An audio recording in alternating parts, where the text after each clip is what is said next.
प्रिय विद्यार्थियों, स्वागत है आपका BA first year political science class में।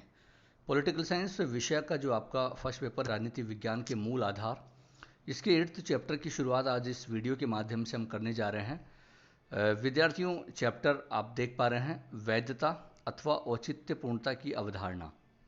काफ़ी महत्वपूर्ण चैप्टर है और बहुत संक्षेप में हम इस पर बात करेंगे। बहुत संक्षेप का मतलब इस चैप्टर को लेकर 2 वीडियो में हम इस चैप्टर को कंप्लीट करेंगे, एक आज और एक फिर हम कल करेंगे। तो विद्यार्थियों, इस चैप्टर की हम शुरुआत करें, वैधता को आज हम समझेंगे और आज विशेषतः हम वैधता की जो अवधारणा है, इसकी इम्पोर्टेंस मतलब क्या है राजनीति विज्ञान में, और दूसरा ये वैधता की अवधारणा है क्या, इसका अर्थ और परिभाषा क्या है, उसको हम जानेंगे।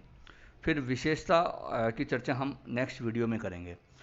विद्यार्थियों, इससे पहले जो 7th चैप्टर तक जो हमने डिस्कस किया है, जो विद्यार्थी नए जुड़े हैं वो सारे वीडियो क्रमबद्ध तरीके से देख सकते हैं। आपको इस चैनल की प्लेलिस्ट सेक्शन में जाके आप वहाँ आपको BA first year political science एक प्लेलिस्ट मिल जाएगी, वहाँ आपको सारे वीडियो बिल्कुल क्रमबद्ध तरीके से मिल जाएंगे, वो आप देख सकते हैं जाके।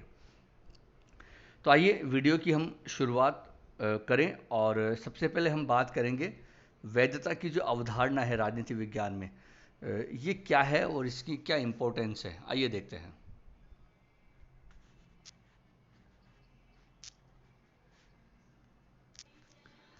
विद्यार्थियों, जैसा कि आप स्लाइड में देख पा रहे हैं, इसकी इम्पोर्टेंस से संबंधित कुछ महत्वपूर्ण बातें।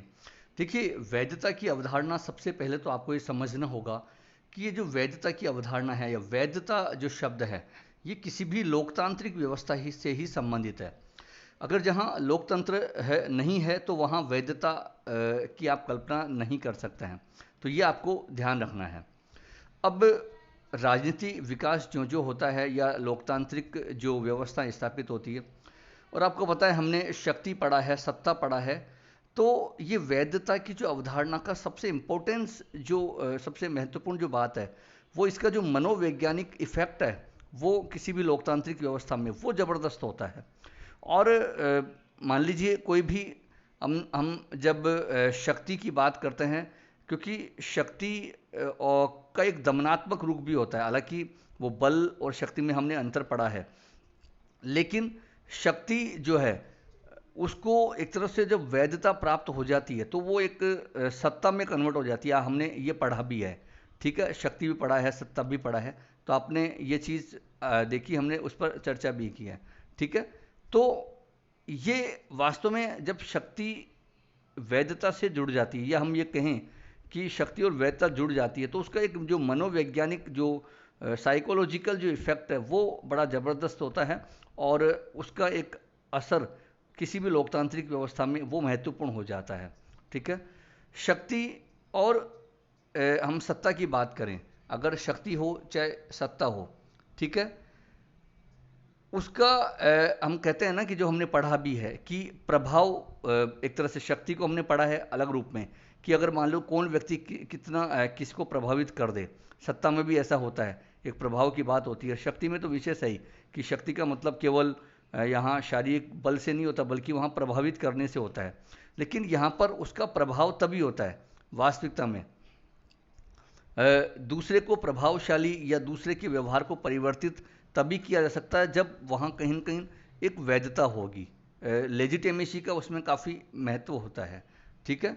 तो क्योंकि दूसरे को व्यवहार में अगर हम परिवर्तित कर पाते हैं, जिसको हम पावर कहते हैं, शक्ति कहते हैं, तो वैधता जब होती है, वैधता उसके साथ जुड़ती है, वो तभी आप किसी दूसरे के व्यवहार को परिवर्तित कर सकते हो। जैसे मान लीजिए, उदाहरण स्वरूप, अगर मान लीजिए आज मैं किसी व्यक्ति को कुछ भी कहूँ, सपोज करो, तो भाई आप इन कानूनों का उल्लंघन मत करो, तो कोई व्यक्ति माने तो माने, नहीं माने तो नहीं माने। लेकिन आज एक मान लीजिए पुलिस अगर मान लीजिए कहीं कानून व्यवस्था कायम करने के लिए अपना काम करती है, क्योंकि वो उसके लिए वैध है, उसको उसका काम है ये, मतलब तो लोग उसकी उसकी पालना करेंगे। तो कहने का मतलब यहाँ पर ये है कि जब वैधता प्राप्त हो जाती है उस पावर को, तो फिर वहाँ वो दूसरे के व्यवहार में परिवर्तन करना, जिसको हम शक्ति की बात करते हैं, वो एक तरह से अति आवश्यक हो जाता है और वहाँ लोग करते हैं वो दूसरे के व्यवहार को परिवर्तन किया जा सकता है उससे आसानी से। ठीक है, तो उसके लिए वैधता बड़ी ज़रूरी है। कोई भी राजनीतिक व्यवस्थाएं हैं वो जब सशक्त बनती है, वो प्रभावशाली जब बनती है जब उन व्यवस्थाओं को वैधता प्राप्त हो जाती है। क्योंकि लोकतांत्रिक व्यवस्थाएं होती है वो जन सहमति पर आधारित होती है, और लोकतांत्रिक व्यवस्था की खूबी यही है कि उन्हें वैधता प्राप्त होती है। ठीक है, क्योंकि वहाँ वैधता का महत्व या वैधता का इम्पोर्टेंस इसीलिए कि वह जनता पर आधारित है, जनता की चुनी हुई सरकार होती है, और किसी भी लोकतांत्रिक व्यवस्था में ही वैधता होती है। राजतंत्र में वैधता या किसी सैनिक तंत्र में वैधता नहीं होती है।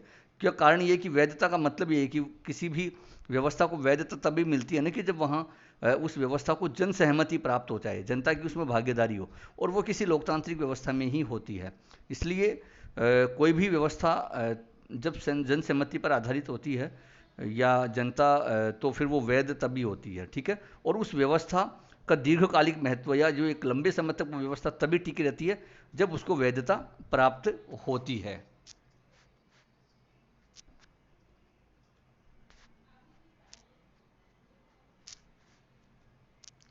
विद्यार्थियों, स्लाइड के अंत में आप जैसा कि लिपसेट का कथन देख पा रहे हैं, इससे काफ़ी महत्वपूर्ण बात यहाँ पर सिद्ध होती है वैधता को लेकर, किसी भी लोकतांत्रिक व्यवस्था को लेकर।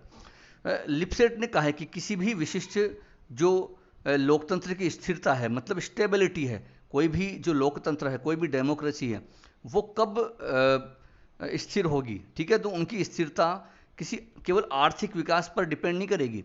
मतलब ये नहीं कि कोई भी, मान लीजिए डेमोक्रेसी है, वो आर्थिक रूप से सशक्त है तो वो एक स्टेबल डेमोक्रेसी हो गई, नहीं। बल्कि लिपसेट ये कहते हैं कि उस व्यवस्था की जो वैधता है या उस व्यवस्था में जन सहमति है या उस व्यवस्था की में समता कितनी है, लोगों की जन सहमति कितनी है, और सबसे महत्वपूर्ण बात है उस व्यवस्था को कितनी लेजिटिमेसी प्राप्त है, कितनी वैधता प्राप्त है। वो डिपेंड करती है कि वो व्यवस्था कितने लंबे समय तक टिकी रहेगी। तो कहने का मतलब लिपसेट जो कहते हैं कि अगर सीधे अर्थों में हम इसको कहें, लिपसेट ये कहना चाहते हैं कि कोई भी जो लोकतांत्रिक व्यवस्था है वो लंबे समय तक तब ही टिकी रह सकती है जब उस व्यवस्था को वैधता प्राप्त हो। तो कुल मिलाकर यहाँ पर विद्यार्थियों, आपके मन में प्रश्न तो आ रहा होगा कि वैधता की इतनी महत्वपूर्ण बातें बताई जा रही है, वैधता की इतनी इंपॉर्टेंस बताई जा रही है किसी भी लोकतांत्रिक व्यवस्था में, और वास्तव में वैधता तुरंत आवश्यक है। अब ये वैधता है क्या चीज़, थोड़ा सा इसको हमें बारीकी से समझना होगा। तो वो आगे हम नेक्स्ट स्लाइड के माध्यम से समझते हैं। आइए देखते हैं कि अब हम देखते हैं कि वैधता का अर्थ क्या है, और उसकी कुछ परिभाषाएं भी हम देखेंगे।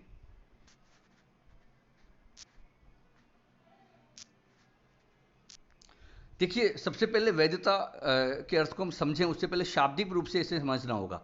जैसा कि मैंने कहा है कि अंग्रेजी में जो वैधता शब्द है, औचित्यपूर्णता शब्द है, उसको हम लेजिटिमेसी, एक तरह से अंग्रेजी इसका वर्ड है।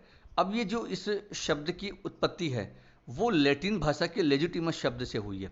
ये आप देख पा रहे हैं कि ये लैटिन भाषा का लेजिटिमस शब्द है, उससे इसकी उत्पत्ति हुई है। मतलब जो अंग्रेजी में जिसको हम लेजिटिमेसी बोलते हैं, ठीक है, उसको हम लेजिटिमेसी अंग्रेजी में बोलते हैं, जो कि लैटिन भाषा से आया है, वो लेजिटिमेस शब्द से आया है। अब इसको हम दूसरा वर्ड और इसके लिए यूज़ किया जाता है, लॉफुल। लॉफुल मतलब एक तरह से वैधानिकता जिसको प्राप्त हो पूर्ण रूप से, वैधानिक भी इसको कहा जा सकता है।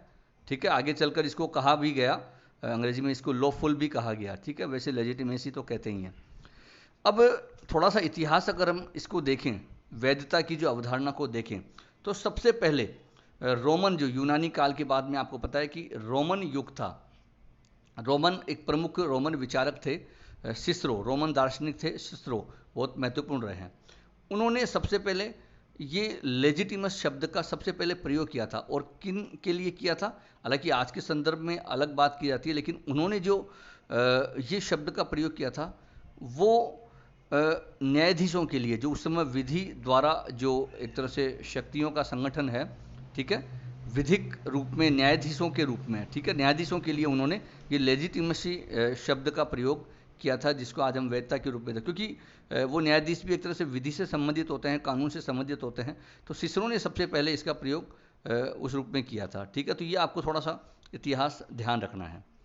देखिए अब यहाँ पर जैसा कि आप देख पा रहे हैं कि इसको अगर हम देखें एक अवधारणा के रूप में देखें, जैसे कि आप देख पा रहे हैं कि वैधता जो है वो एक ऐसी अवधारणा है जिसके अंतर्गत कोई भी राजनीति व्यवस्था है उसमें जनता को एक जबरदस्त विश्वास होता है। अब विश्वास कैसा होता है कि उसको ये लगता है कि जो सत्ताधारी या सत्ता है, जो सरकार है, वो एक तरह से नियमों के आधार पे वो कार्य करेंगे। वो सामान्य जन को ये ऐसा महसूस होता है कि एक नियम के आधार पर, जैसा होता है ना, नियम का मतलब यहाँ जिसको हम संविधान कहते हैं, कि जो सरकार कार्य करेगी वो जनता की भावना को ध्यान रखते हुए करेगी, वो नियमों के आधार पर करेगी, नियमों को ध्यान में रखते हुए करेगी।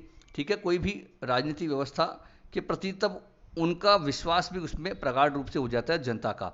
और जनता को जब ये विश्वास हो जाए कि सरकार हाँ ऐसा कर रही है, जनता के हित में कार्य कर रही है, या फिर वो कानून के हिसाब से कार्य कर रही है, संविधान को के हिसाब से अपने पूरे कार्य को निपटा रही है, जनता के हित में काम कर रही है, तो उन जो एक तरह से जनहित में नियम है, विनियम है, उनका पालन कर रही है, तो फिर ऐसे में उस व्यवस्था को, उस सरकार को, उस सत्ता को वैधता प्राप्त हो जाती है। ठीक है, तो इस प्रकार सत्ता एक ऐसी अवधारणा है कि जब जनता को ऐसा विश्वास हो जाए कि सब कुछ एक जो पूरी व्यवस्था है वो सामान्य स्वीकृत नियमों पर आधारित है, ये थोड़ा सा आपको ध्यान रखना है। अगर हम कुछ परिभाषाओं की बात करें, जैसे कार्ल जे फ्रेडरिक की परिभाषा यहाँ पर दी हुई है, आप देख भी पा रहे हैं कि वो कहते हैं कि वैधता क्या है।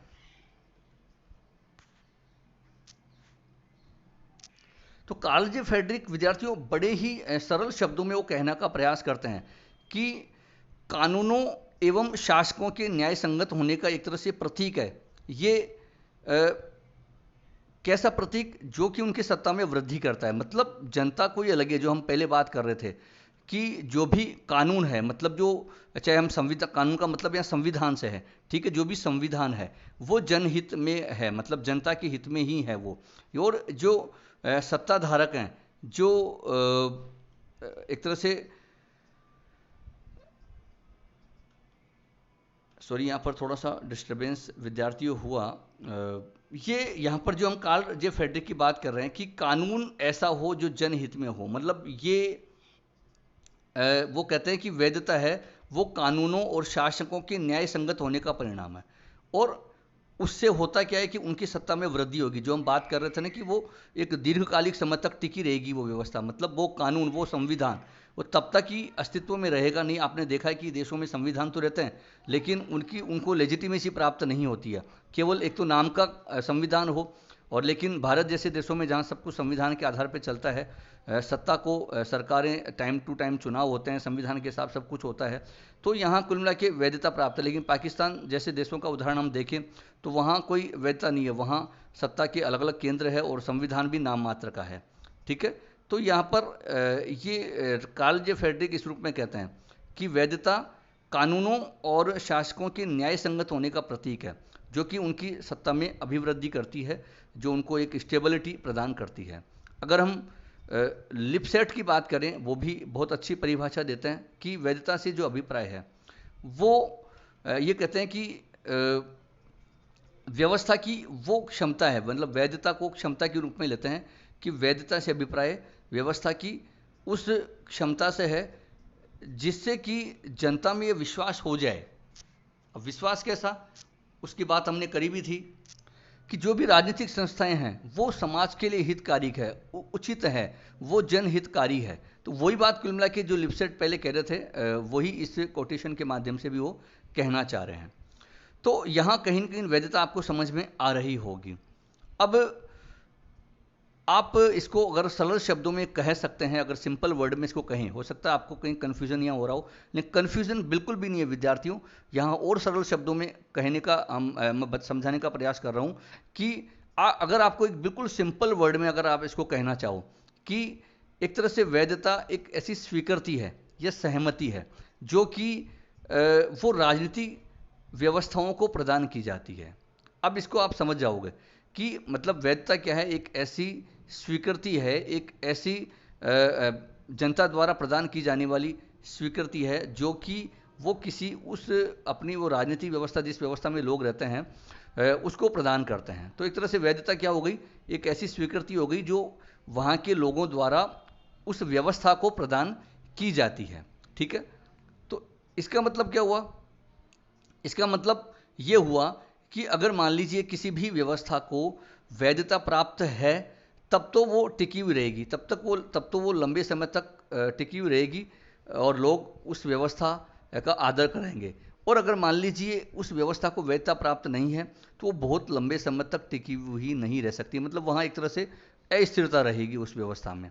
ठीक है, तो अगर हम कुल मिला के निष्कर्ष रूप में कहें, अगर हम इसका पूरा निचोड़ ये कहें कि, तो ये हम कह सकते हैं कि जो वैधता एक ऐसी अवधारणा है, एक ऐसी स्थिति है जो किसी भी राजनीतिक व्यवस्था के लिए अत्यंत आवश्यक है।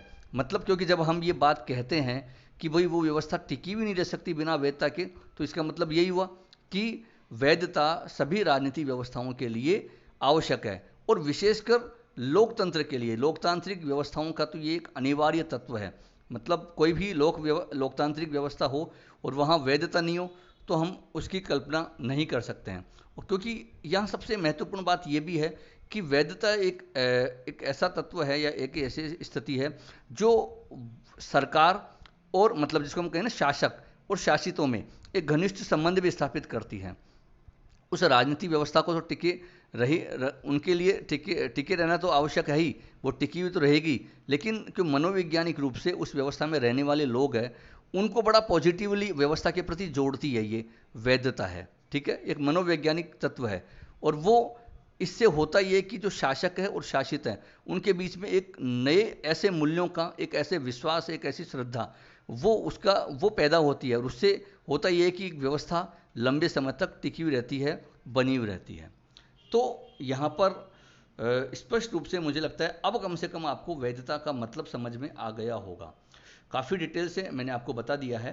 तो आगे हम इसकी विशेषताएं और पढ़ेंगे, और भी इस पर हम बात करेंगे, लेकिन आज के इस वीडियो में तो विद्यार्थियों इतना ही।